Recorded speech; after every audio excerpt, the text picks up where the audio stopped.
সুপ্রিয় ছাত্রছাত্রীবৃন্দ, আসসালামু আলাইকুম। আশা করি তোমরা সকলেই ভালো আছো, সুস্থ আছো, নিরাপদে আছো।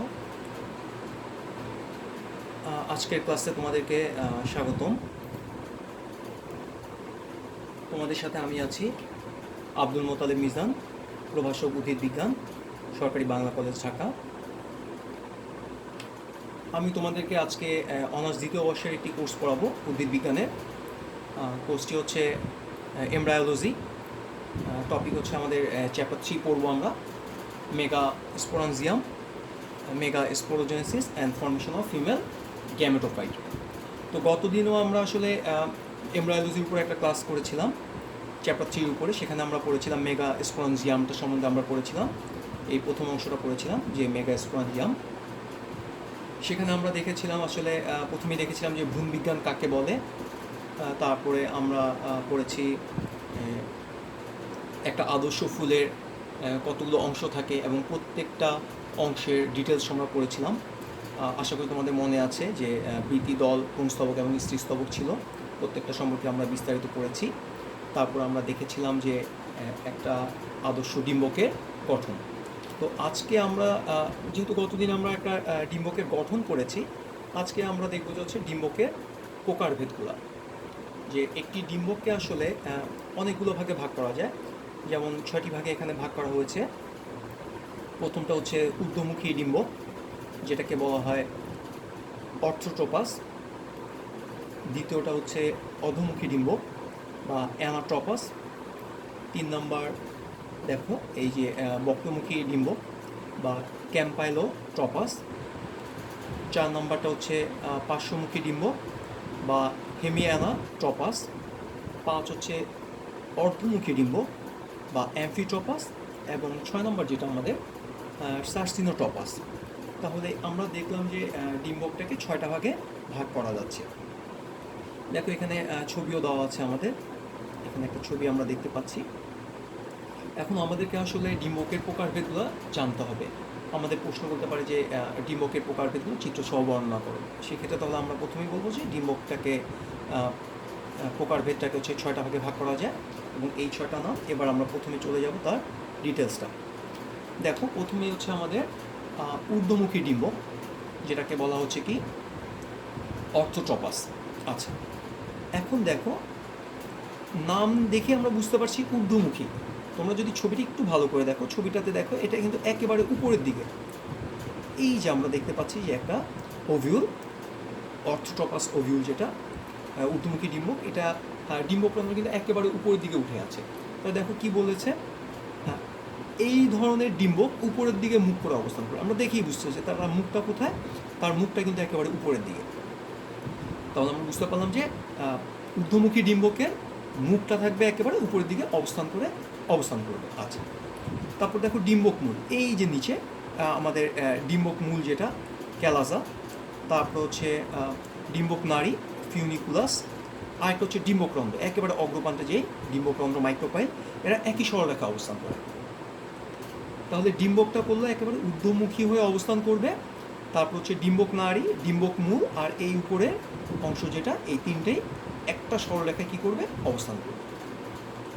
আর এই ধরনের ডিম্বকটা আসলে আদি প্রকৃতির ডিম্বক। তো 3টা অংশ উপরের দিকে মুখ করে অবস্থান করে, ডিম্বক মূল, ডিম্বক নাড়ি আর একটা হচ্ছে ডিম্বকরন্ধ্র সরলরেখা অবস্থান করে। আর এটা হচ্ছে কী ধরনের প্রকৃতি, আদি প্রকৃতির ডিম্বক। সেটাই হচ্ছে আমাদের ঊর্ধ্বমুখী ডিম্বক বা অর্থোট্রপাস ওভিউল। তাহলে আমরা ছবিটাও দেখতে পেলাম। আচ্ছা, এবার আসো দ্বিতীয় ধরনের যেটা, সেটা হচ্ছে অধোমুখী ডিম্বক। আমরা আসলে গতদিন এই অধোমুখী ডিম্বক বা নিম্নমুখী ডিম্বকটাকেই ডিটেলস একটা গঠন শিখেছিলাম, কারণ এই টাইপটাকে আমরা কি বলে থাকি, এটাকে আমরা বলে থাকি যে এটা হচ্ছে আদর্শ ধরনের ডিম্বক। এখন দেখো অধোমুখী ডিম্বক যেটা অ্যানাট্রপাস ওভিউলটা কীরকম, এই যে সে নিচের দিকে মুখ করে, দেখো ডিম্বকরন্ধ্র মাইক্রোপাইল কিন্তু একেবারে নিচের দিকে মুখ করে। আচ্ছা, তাহলে এক্ষেত্রে ডিম্বক সম্পূর্ণরূপে উল্টোমুখী হয়ে অবস্থান করে। তাহলে কি একেবারে উল্টামুখী হয়ে সে কী করলো, অবস্থান করলো, বা নিম্নমুখী হয়ে সে কী করলো, অবস্থান করলো। আচ্ছা, এখন দেখো ডিম্বক রন্ধ্র ও ডিম্বক নাড়ি খুব কাছাকাছি অবস্থান করে। এই যে আমাদের ডিম্বক নাড়ি ফিউনিকুলাস, হ্যাঁ, এই ফিউনিকুলাস আর এই ডিম্বক রন্ধ্রটা কিন্তু একেবারেই কাছাকাছি অবস্থান করছে। আর 75% উদ্ভিদেই কী হয়, এই প্রকার ডিম্বক দেখা যায়। মানে এই নিম্নমুখী ডিম্বকটা আমরা 75% উদ্ভিদেই দেখতে পাই। আচ্ছা, আর এই প্রকারের ডিম্বককে কী বলা হয়, আদর্শ প্রকৃতির বা আদর্শ আকৃতির ডিম্বক বলা হয়। সেটাই হচ্ছে কি আদর্শ আকৃতিটা হচ্ছে আমাদের অ্যানাট্রপাস। আচ্ছা, তাহলে আমরা প্রথমে দেখেছিলাম ঊর্ধ্বমুখী, এরপরে এখন দেখলাম কি অধোমুখী বা নিম্নমুখী, যেটা 75% উদ্ভিদেরই ডিম্বকটা হচ্ছে এই অধোমুখী ডিম্বক বা অ্যানাট্রপাস। আর এই জন্য এটা আসলে কি মানে আদর্শ আকৃতির ডিম্বক। তো সেকেন্ডটা আমরা দেখলাম, এবার আসো থার্ড, বক্রমুখী বা ক্যাম্পাইলোট্রপাস। দেখো তোমরা এই যে ডিম্বকটা, ছবিটা দেখো, প্রথম দুইটার সাথে যদি আমরা একটু কম্পেয়ার করি, প্রথমটা একেবারে উপরে, পরেরটা নিচের দিকে, আর এই ডিম্বকটার ছবিটা দেখো একটু, ক্যাম্পাইলোট্রপাস ওভিউল, এটা কিন্তু বাঁকা হয়ে আছে। দেখো এই যে ডিম্বকটা কিন্তু কি আছে, বাঁকা, তার স্ট্রাকচারটা হচ্ছে কি বাঁকা। তাহলে ডিম্বক এমনভাবে বাঁকা হয়ে থাকে যাতে ডিম্বকরন্ধ্র ডিম্বক নাড়ির কাছে বা পাশে অবস্থান করে। তার মানে এটার স্ট্রাকচারটা আসলে একটু বাঁকা আকৃতির। সে এমনভাবে বাঁকা হয়ে থাকে যে এই যে মাইক্রোপাইলটার ফিউনিকুলাসটা প্রায় বাঁকা হয়ে কাছাকাছি চলে আসে। আচ্ছা, আর দেখো এই যে ভিতরে যে অংশটা আছে সেটা হচ্ছে কি আমাদের নিউসেলাস। এই নিউসেলাস বা ভ্রূণ পোষক কলাটাও কি থাকে, বাঁকানো থাকে। তাহলে বক্রমুখী তো নাম শুনে বোঝা যাচ্ছে যে আসলে কী হবে, বাঁকা হবে। তাহলে এটা হচ্ছে বাঁকা হলো, এবং এটা নিউসেলাসটাও কী হচ্ছে, বাঁকা। তাহলে এটা হচ্ছে আমাদের ক্যাম্পাইলোট্রপাস ওভিউল বা বক্রমুখী ডিম্বক। আশা করি বুঝতে পেরেছ। একটু যদি এই যে নিচের দিকে দেখো, নিচের দিকে হচ্ছে ফিউনিকুলাস, তারপর হচ্ছে ক্যালাজাল, প্রান্ত, মাইক্রোপাইল এই জায়গাটায় আছে। একেবারে ভিতরে যেটা সেটা হচ্ছে এমব্রায়োস্যাক দেখা যাচ্ছে। আর এই যে টোটাল যেটা একটা বাইরে বড় থলে আকৃতি, সেটা হচ্ছে আমাদের নিউসেলাস বা ভ্রূণপোষক টিস্যু। আর দুই পাশে তো দুইটা ইন্ট্রুগেমেন্ট আছেই, বা ত্বক, যেটা আমরা জানি যে 2 স্তর বিশিষ্ট ত্বক। তাহলে দেখেই বোঝা যাচ্ছে যে এটা আমাদের টোটালি নিউসেলাসটাও বাঁকা হয়ে গিয়েছে, সেই জন্যই আসলে এটা কি বক্রমুখী। আচ্ছা, এরপরে আসো পার্শ্বমুখী, হেমিঅ্যানাট্রপাস ওভিউল। দেখো এই ডিম্বকটার ক্ষেত্রে এই ডিম্বকের দেহটি ডিম্বক নাড়ির সাথে কি করে, আড়াআড়িভাবে সমকোণে অবস্থান করে। এই যে নিচের দিকে দেখো ফিউনিকুলাস, যেটা ফিউনিকুল, যেটা ফিউনিকুলাস এই নিচের দিকে আছে, এই যে এটা ফিউনিকুলাস। এই ফিউনিকুলাসের সাথে এই ডিম্বকের যে বডিটা, এটা সম্পূর্ণ কি করতেছে, 90 ডিগ্রি বা সমকোণে অবস্থান করছে। আমরা দেখেই বুঝতে পারছি যে ফিউনিকুলাসটা করে একটা টোটাল বডিটা পুরো আড়াআড়িভাবে কী করতেছে, সমকোণে অবস্থান করছে। সেই জন্য এটাকে কী বলা হচ্ছে, পার্শ্বমুখী ডিম্বক। দেখো এই ক্ষেত্রে ডিম্বকরন্ধ্র, এই যে সামনের দিকে দেখা যাচ্ছে এই যে মাইক্রোপাইল, ডিম্বকরন্ধ্র, তারপর হচ্ছে এই যে ভ্রূণথলি এমব্রায়োস্যাক, আর হচ্ছে ডিম্বক মূল এই যে ক্যালাজা, এরা একই সরলরেখা অবস্থান করে। তাহলে এই ক্যালাজা, তারপরে হচ্ছে এমব্রায়োস্যাক আর মাইক্রোপাইল, এরা কী করবে, একই সরলরেখায় অবস্থান করবে। তাহলে পার্শ্বমুখী ডিম্বকের প্রধান কথাটা হচ্ছে আমাদের যে সে ডিম্বক নাড়ির সাথে কী করবে, 90 ডিগ্রি অ্যাঙ্গেল করে কী করবে, অবস্থান করবে। ক্যালাজা, এমব্রায়োস্যাক অ্যান্ড মাইক্রোপাইল, এরা কী করবে, একই সরলরেখায় অবস্থান করবে। তাহলে এটাই হচ্ছে আমাদের হেমিঅ্যানাট্রপাস ওভিউল। আচ্ছা, এরপরে দেখো অর্ধমুখী ডিম্বক বা অ্যামফিট্রপাস। ছবিটা দেখো, এটার বাঁকা কিন্তু সে আরও বেশি হয়ে আছে। আগেরটা তো আড়াআড়িভাবে, এরটা দেখো এটা যত না বাঁকা হয়ে আছে আমাদের বক্রমুখী, তার চেয়েও বেশি বাঁকা হয়ে কে আছে, অর্ধমুখী ডিম্বক। এই প্রকারের ডিম্বক অধিক বাঁকা হয়, ভ্রূণথলিও খুব বেশি মাত্রায় কী হয়, বেঁকে অশ্বক্ষুর আকৃতির কী হয় মনে হয়। তাহলে এই অর্ধমুখী ডিম্বক বা অ্যামফিট্রপাস ডিম্বকটা হবে কি, এটা এত বেশি বাঁকা হয় যে বাঁকা হওয়ার ফলে এই যে এমব্রায়োস্যাক, দেখো এমব্রায়োস্যাকটাও কিন্তু বেঁকে গেছে। আমাদের নিউক্লিয়াস তো বাঁকা হয়েছে, সেই সাথে কি হয়েছে, এই ভ্রূণথলিটাও কি হচ্ছে, একেবারে বাঁকা হয়ে একটা অশ্বক্ষুর আকৃতির আমাদের কি হচ্ছে, অশ্বক্ষুর আকৃতির মনে হচ্ছে। তাহলে এটাই হবে আমাদের অ্যামফিট্রপাস। তাহলে এই অর্ধমুখীটা হচ্ছে বেশি পরিমাণ বাঁকা হবে, নিউক্লিয়াসটা বাঁকা হবে, সেই সাথে এমব্রায়োস্যাকটা বাঁকা হবে, বাঁকা হয়ে টোটালটা একেবারে এই অশ্বক্ষুর আকৃতির মতো হবে। তখনই এটাকে আমরা বলবো অর্ধমুখী ডিম্বক। আর এক্ষেত্রে দেখো ডিম্বক রন্ধ্র আর ডিম্বক মূল, এরা কিন্তু মানে একই সরলরেখায় কী করতে পারে না, অবস্থান করতে পারে না, যেহেতু এত বেশি বাঁকা হয়। দেখো তুমি এই যে ডিম্বকরন্ধ্র, সামনের দিকে কি আছে, এই ডিম্বকরন্ধ্রটা, আর এদিকে হচ্ছে আমাদের ডিম্বক মূল। ডিম্বক মূল আর ডিম্বকরন্ধ্র কিন্তু কি নেই, একই সরলরেখায় নাই, যেহেতু এটা এত বেশি কার্ভ হয়েছে, এত বেশি বাঁকা হয়েছে, যার ফলে ডিম্বকরন্ধ্র আর ডিম্বক মূল একই সরলরেখায় অবস্থান করতে পারে না। তাহলে এটাই হচ্ছে আমাদের অর্ধমুখী ডিম্বক বা অ্যাম্ফিট্রপাস ওভিউল। তাহলে 5 গেল। এরপরে আসো আমাদের 6 যেটা, সেটা হচ্ছে সার্সিনোট্রপাস। সার্সিনোট্রপাস ওভিউলটা দেখো, ছবিটা দেখলে আসলে আমরা অনেকটা ক্লিয়ার হয়ে যাই। এই প্রকারের ডিম্বকটা দেখো, এই যে ফিউনিকুলাস, হ্যাঁ এই যে ফিউনিকুলাস যেটা আমাদের ডিম্বক নাড়ি, দেখো ডিম্বক নাড়িটা শুরু হয়েছে নিচ থেকে শুরু হয়ে বিশাল লম্বা আকৃতি, লম্বা হয়ে এমন লম্বা হয়েছে যে পুরো ডিম্বকটাকে সে কী করেছে, একটা ঘিরে চলে আসছে। দেখো নিচ থেকে এই যে ফিউনিকুলাস পুরোটা উঠে পুরো ডিম্বকের পাশ দিয়ে সে কী করলো, সে ঘিরে কী হয়েছে, একটা আবর্তিত হয়ে গেছে। তাহলে এটাই হচ্ছে আমাদের সার্সিনোট্রপাস। তাহলে এই প্রকার ডিম্বকের ডিম্বক নাড়ি অনেকটা লম্বা, তাহলে ডিম্বক নাড়িটা কিন্তু আসলেই অনেক লম্বা, এই যে ফিউনিকুলাস এটা কিন্তু বিশাল লম্বা। আচ্ছা, এবং এটা কী করেছে, ডিম্বককে ঘিরে কী হয়, আবর্তিত হয়। তাহলে এই টাইপটাকে আমরা বলবো সার্সিনোট্রপাস ওভিউল। তাহলে আমরা আশা করি বুঝতে পেরেছি যে আমাদের ডিম্বকের প্রকারভেদগুলো কী কী। তোমরা আসলে ছবি দেখবে, ছবি দেখে পড়বা, তাহলে তোমাদের আসলে এটা অনেক সময় মনে থাকবে এবং তোমরা এটা কী করতে পারবা, মানে মনে রাখতে পারবা, সেই সাথে ইজি হবে তোমাদের জন্য। এবং প্রত্যেকটা ক্ষেত্রে তো ছবি তো আঁকতেই হবে, ছবি এঁকে এঁকে আমাদেরকে করতে হবে বায়োলজির ক্ষেত্রে। তাহলে আমরা কয়টা দেখলাম, সরি আমরা দেখলাম যে প্রকারভেদ দেখলাম 6 ধরনের, এবং প্রত্যেকটা ছবি এখানে একবারে নিয়ে এসেছি আমি, আর বাকিটাতে একটা একটা করে দেওয়া হয়েছে। তাহলে এটা হচ্ছে ওই যে উপরের দিকে যেটা ছিল আমাদের অ্যাট্রপাস বা অর্থট্রপাস, এরপর হচ্ছে অ্যানাট্রপাস, এরপর হচ্ছে অ্যানাট্রপাস যেটা ক্যাম্পফাইলোট্রপাস, প্রত্যেকটা দেখো ছবি দেওয়া আছে। এবং শেষে আমরা যেটা পড়ছিলাম যে সার্সিনোট্রপাস, দেখো এরই সবচেয়ে বেশি কী ছিল, ডিম্বক নাড়িটা এরই সবচেয়ে বেশি লম্বা, আর কোনোটা কিন্তু এত লম্বা ছিল না, এর গঠনটা একটু আলাদা সার্সিনোট্রপাসে। এত লম্বা ডিম্বক নাড়ি বা ফিউনিকুলাস আর কারোই নেই, আর কোনো ডিম্বকের প্রকারভেদে নেই, এবং সেটা এত বড় যে সে কী করলো, পুরো ডিম্বকটাকে একবার আবর্তিত করে আসছিল, সেটা ছিল সার্সিনোট্রপাস। তাহলে এই টোটাল হচ্ছে আমাদের আসলে 6 ধরনের। আশা করি তোমরা বুঝতে পেরেছো যে ডিম্বকের প্রকারভেদ চিত্র সহ ইনশাল্লাহ আঁকতে পারবা।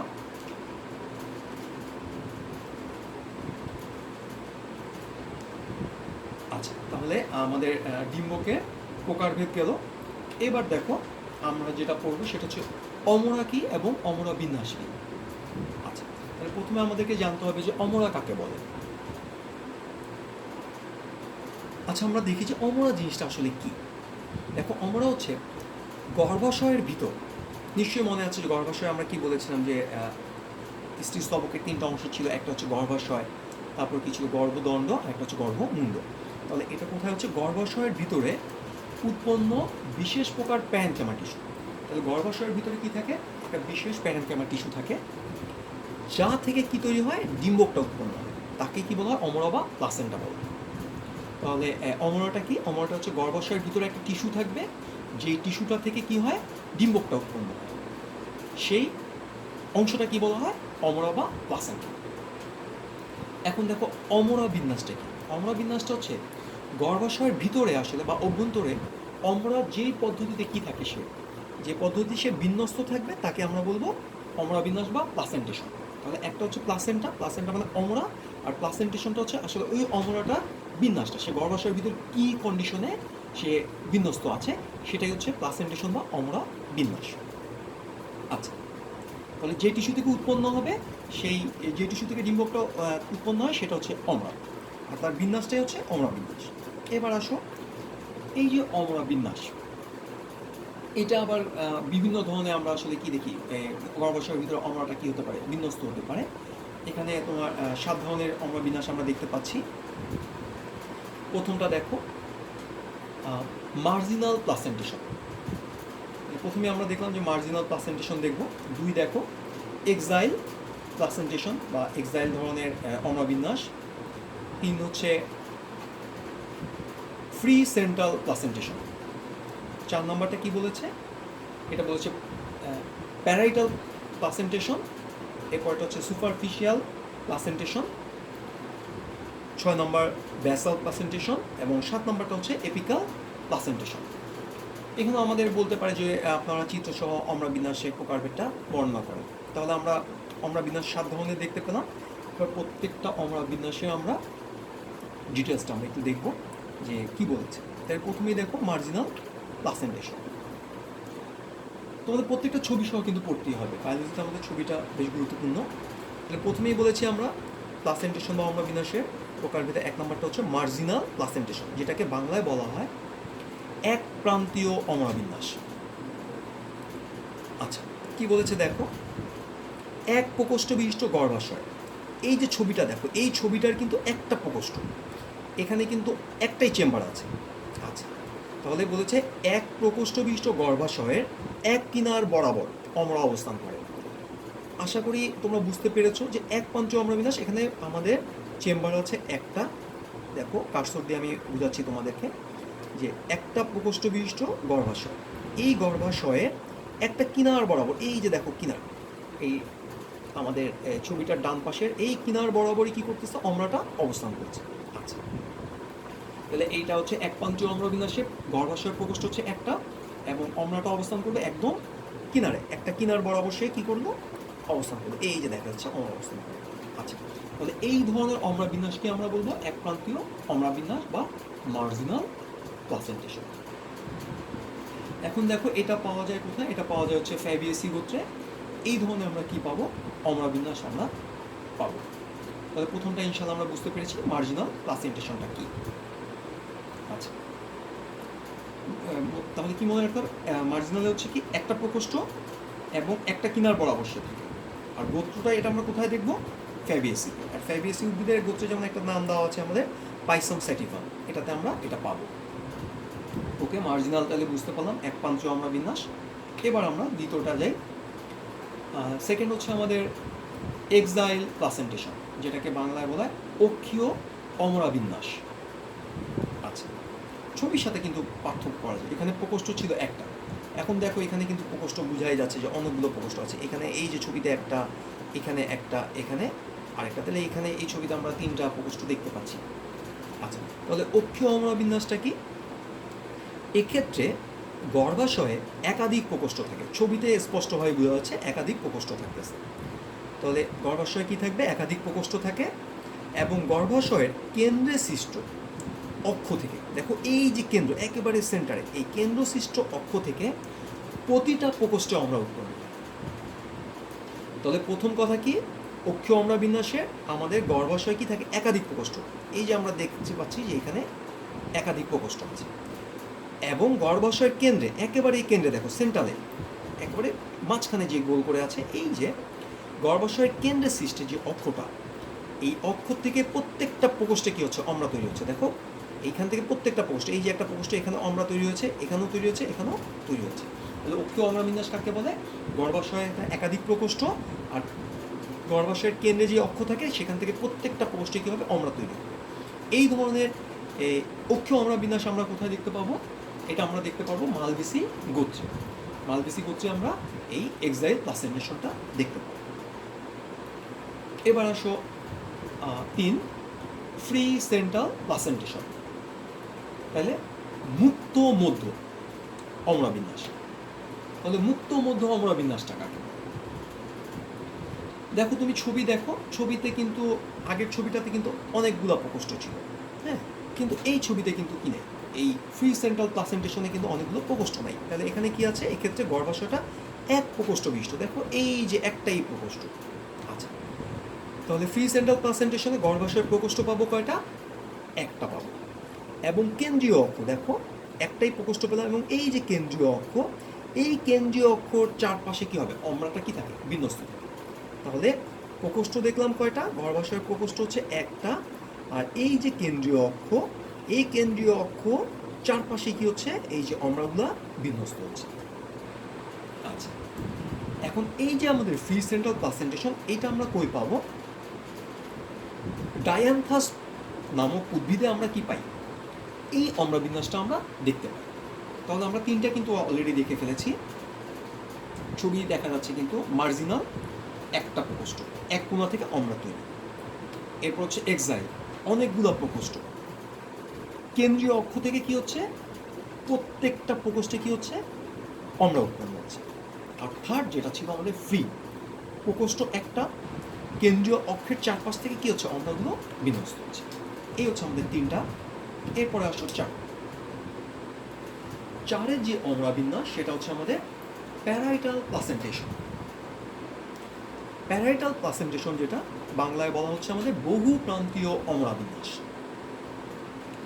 কি বলেছে দেখো, এক বা একাধিক প্রকোষ্ঠ বিশিষ্ট। এটা প্রকোষ্ঠ হতে পারে কি, একটাও হতে পারে একাধিক। এখানে আমরা একটাই দেখতে পাচ্ছি যে একটা প্রকোষ্ঠ বিশিষ্ট গর্ভাশয়ের অভ্যন্তরীণ পরিধির প্রাচীরে। দেখো এই যে আমাদের অম্লাগুলো যে তৈরি হয়েছে, বিন্যস্ত হয়েছে, এটা কিন্তু এই যে পরিধির দিকে, এখন আর সেন্ট্রালে নাই। এর আগেরগুলো কিন্তু আমরা কি দেখেছিলাম, আগেরগুলো ছিল একেবারে কেন্দ্রীয় অক্ষ থেকে দেখো, এবারটা হচ্ছে কি পরিধির দিক থেকে।